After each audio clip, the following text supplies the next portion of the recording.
Репетиции по несколько часов в день, новые номера, сложнейшие трюки и элементы. СИМТ готовится вновь покорить любителей национального искусства. В новом сезоне мы увидим полностью обновленную программу, оригинальные постановки в едином контексте с шедеврами классического репертуара и новый высокопрофессиональный состав танцоров.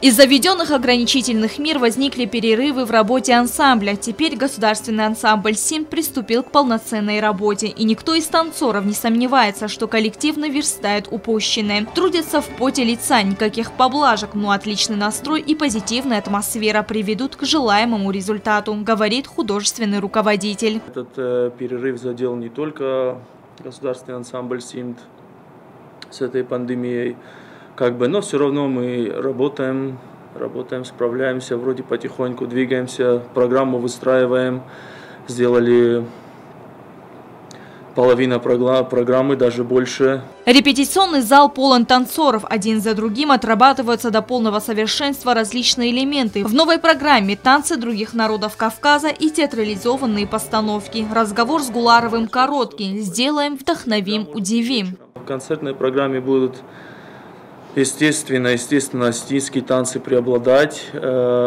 будут танцы других народов наших соседей. Готовимся, трудимся, ребята работают все. Удивлять будут не только потрясающие хореографии, но и новыми костюмами. Директор государственного ансамбля СИМТ Кристина Гаглоева рассказывает, что и они практически готовы. Осталось выехать на примерку костюмов в Северную Осетию. Там тоже у них такие же загвоздки, там не могли получить ткани из-за границы. Выбор эскиза, выбор ткани – это очень долгая, кропотливая работа. И, конечно же, нужно и наше присутствие. Художественный руководитель, он должен посмотреть и ткани, и эскизы, выбрать костюмы к своим танцам. Ранее СИМТ готов был выехать в Абхазию для того, чтобы закрепить новые элементы танцевальных номеров народов Кавказа. Но из-за ситуации с коронавирусом поездка сорвалась. На данный момент хочу сказать, что творческий состав, он абсолютно подготовлен.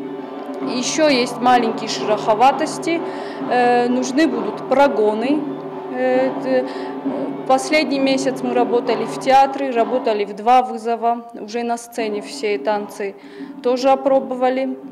Синхронно коллектив СИМТ готовится принять участие в мероприятиях, посвященных столетию геноцида осетинского народа. Стелла Бязарова, Фатима Чочева, Арнольд Харевов. Информационный выпуск сегодня.